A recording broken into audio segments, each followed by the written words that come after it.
Good morning, Lindsley Avenue. Good morning. We've got a number of people who are either out of town or who aren't feeling well, who are sick, battling illnesses, and it's always obvious we miss them. But glad that all of you are here, glad that those of you watching from home or later are able to watch. Let's keep everyone that, as Jeff did in our prayer this morning, who needs our help, needs us to take them before God, to do that in prayer this week. You will have trouble. I know the opening slides showed the sticker that said, "Hello, my name is Trouble." It seemed like I met people in high school that maybe needed that name tag put on them, because wherever they showed up, they certainly were trouble coming. But I decided to do this one here because I suspect most of us recognize that game, Trouble. I want to see, raise your hand if you ever played the game Trouble. Looks like Phil and I are going to play it sometime this week. He did not intend it. But in this case, right, you were playing this game, trying to go around the game board, popping the Pop-O-Matic. I think they trademarked that, the Pop-O-Matic thing in the middle to bounce that die around. And you were trying to get back home, only you would have trouble if somebody landed on top of you, and that trouble could come from out of nowhere. You might be just about ready to get into the little home stretch and be safe, and trouble came. And sometimes that's the way it seems to happen in our lives, trouble. So I want to talk about trouble. We will have trouble. As Jeff read for us, Job, back in Job chapter 3, we read, "For the thing that I fear comes upon me, and what I dread befalls me. I am not at ease, nor am I quiet. I have no rest, but trouble comes." Often trouble will make us not be able to rest, not be able to sleep. Often trouble will take any ease that we might have been feeling away from us.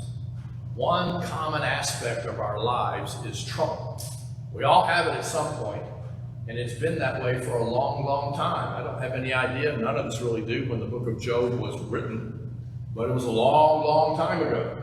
So for at least 3,000 plus years, trouble's been a common circumstance for our lives here on the earth. So let's talk about trouble. Job 14, 1 and 2, Job also commented like this. He said, "Man who is born of woman," I would change that and say woman who is born of woman. "Anyone born of a woman is a few days and full of trouble." We're not here very long, and it seems like they're all full of trouble. We grow and wither as quickly as flowers. We disappear like shadows. Sometimes it's our lives themselves, as short as they seem, that brings us trouble. Worrying about, thinking about our mortality, our passing from this world can bring us trouble. But any of the days themselves can bring us trouble. Job knew about trouble. Remember how the book starts. It starts with everything he has being taken away from him, one after the other, including his children. It's hard to imagine somebody having had more trouble in a shorter period of time than Job had. So when he speaks of trouble, I try to pay attention. Jesus, in Matthew 16:33, said, "In this world you will have trouble." Trouble's going to come. So what can we learn about trouble? Job 5, 2 through 6, "To worry yourself to death with resentment would be a foolish, senseless thing to do." I agree with that. To worry yourself about anything is really not having much benefit to you. To worry yourself to death with resentment would be a foolish, senseless thing to do. "I have seen fools who look secure, but I call down a sudden curse on their homes. Their children never find safety. No one stands up to defend them in court. Hungry people will eat the fool's crops, even the grain growing among thorns, and thirsty people will envy his wealth. Evil does not grow in the soil, nor does trouble grow out of the ground. And no, indeed, we bring trouble on ourselves as surely as sparks fly up from a fire." I like this last set of verses. Evil does not grow in the soil. Evil doesn't come from inanimate objects. It doesn't come out of the ground. Indeed, many times troubles we are experiencing, we bring on ourselves. We do something, we know we shouldn't have done it, and there are consequences. Sometimes trouble comes by our own action, as a result of our own actions. And that's important to know. If somebody's saying, "Woe is me, I have trouble," well, sometimes they have trouble because of things we did, even if we're not sure what they were. Right? So we always have to keep that in mind. Too often finger pointing upward, blaming the source of trouble from God, rather than perhaps I'm the source of much of my own trouble. But not always. Psalm 10, verse 1. Why, O Lord, do you stand away? Why do you hide yourself in times of trouble? Sometimes it does seem like God is far away in our times of trouble. I mean, that's a very common refrain. God, where are you? It's even echoed, if you will, when Jesus is facing death on the cross. My God, why have you forsaken me? Well, that's a different theological discussion, but it's a common feeling that all of us can have at some point. Trouble comes. Why does it seem to come from even out of the ground? Job says it doesn't, but it sure seems like it just pops up from out of nowhere. It could be my own fault. And when I experience trouble, where's God in all of this? Look at Psalm 25, 16 through 31. I've got some dots in here because I'm leaving some things out that I want to look at in the next few slides. But look at how it reads with my dots in here. Okay? The psalmist says, I am lonely and afflicted. The troubles of my heart are enlarged. Consider my affliction and my trouble. Consider how many are my foes and with what violent hatred they hate me. Sounds like somebody facing a big problem, a lot of trouble. But again, look at what I left out. Look at what the psalmist actually says, because this is going to give us our first real point to think about in terms of how we respond to trouble. How did David approach his? Take a look. Turn to me and be gracious, for I am lonely and afflicted. When I am lonely and I feel afflicted, turn to God and say, turn to me and be gracious to me. God, be gracious to me, for I am lonely and afflicted. I'm afraid sometimes people just feel like, it's bizarre. Sometimes people seem to act as if they want to stay in trouble. They want to stay being afflicted. We don't have to. We don't have to. As hard as things may seem, as bad as things may seem, when we call out to God to be gracious to us, God will come and be gracious to us. Look at what he says in the next verse. The troubles of my heart are enlarged. But then his statement to God, bring me out of my distresses. What we're going to see is that the psalmist, every time he was having trouble, called out to God to reach out to the source of his strength. Turn to me and be gracious to me, for I am lonely and afflicted. The troubles of my heart are enlarged. Bring me out of my distresses. Consider my affliction and my trouble, and forgive all my sins. I think we've got a lot to learn from how David looked at his troubles. In each case we're looking at, he reached back out to God. Consider how many are my foes and with what violent hatred they hate me. And then verse 20. Oh, guard my soul and deliver me. Let me not be put to shame, for I take refuge in you. May integrity and uprightness preserve me, for I wait for you. The first challenge I want to make to all of us today, myself included, is that when we face trouble, when we face bad news, when we face stress or distress, take a quick moment right away and reach out to God in prayer. Say, God, be merciful to me. Help me get through this hard time that I am facing. Psalm 105:7, verses 4 and 5. I like this. I want you to watch this. We're going to see several slides here where we'll talk about people in various states of distress, various circumstances of trouble, and there's a common refrain. There's a common refrain. Some wandered in desert wastes, finding no way to a city to dwell in. Hungry and thirsty, their soul fainted within them. That would be really bad, like somebody lost in the desert. But look at verse 6. Then they cried to the Lord in their trouble, and he delivered them from their distress. We've done this before. I want to back up. And when I show the verse, this is going to be a commonly repeated refrain. Let's all say this together. Okay? Try that with me. Let's all make it loud enough where the people at home can hear us as we say it. So again, I'm going to back up. I'll do this when I want us all to talk about it. Some wandered in the desert wastes, finding no way to a city to dwell in. Hungry and thirsty, their soul fainted within them. Then they cried to the Lord in their trouble. He delivered them from their distress. I should cry to the Lord in my trouble. Some sat in darkness and in the shadow of death, prisoners in affliction and in irons, for they had rebelled against the words of God and spurned the counsel of the Most High. So he bowed their hearts down with hard labor, and they fell down with none to help. This is pretty bad too. Ready? Then they cried out to the Lord in their trouble, and he delivered them from their distress. Some were fools through their sinful ways, and because of their iniquities suffered affliction. They loathed any kind of food, and they drew near to the gates of death.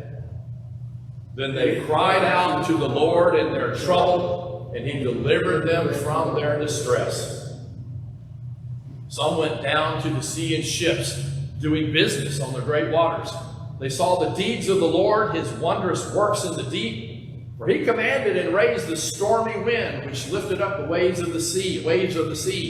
They mounted up to heaven, they went down to the depths. Their courage melted away in their evil plight. They reeled and staggered like drunken men who were at their wits' end. Then they cried to the Lord in their trouble, and he delivered them from their distress. He made the storm stand still. I thought about making a memory verse, asking Robbie to do something for a memory verse, because I think we need to remember verse 28. We need to remember that phrase that we've repeated several times. Say it again one more time with me. Then they cried out to the Lord in their trouble, and he delivered them from their distress. He made the storm stand still. The next time I'm facing stress, the next time I'm facing trouble, the next time any of us are, remember, cry out to the Lord, and he will deliver us from our distress. At the very least, he will bring the peace of God, which passes all understanding, and your brothers and sisters will come running to help and comfort. For that reason, because God is the source of all comfort, God is the one who takes care of us, Jesus in Matthew 6 said, "Therefore I tell you, do not be anxious about your life, what you will eat or what you will drink, or about your body, what you will put on, because God takes care of the birds. You're so much more valuable than any of them." If there's a statement of Jesus that I think we violate all the time, or a whole lot, this has got to be one of them. Because I don't know what you're anxious about, but if we were all honest, if we scribbled it down on a piece of paper and put it in the collection basket, and then we tallied things up, what have you been anxious about in the last week, 2 or 3? Some of these things would be in here. It would be things about our life that could be pretty broad. How long will I live? How will I get by in my life? How will I be able to have a job? Or how will I have shelter? Whatever it may be. Or where I will find my next meal or my next drink. Or about clothing. How am I going to stay warm? How will I be cooled off?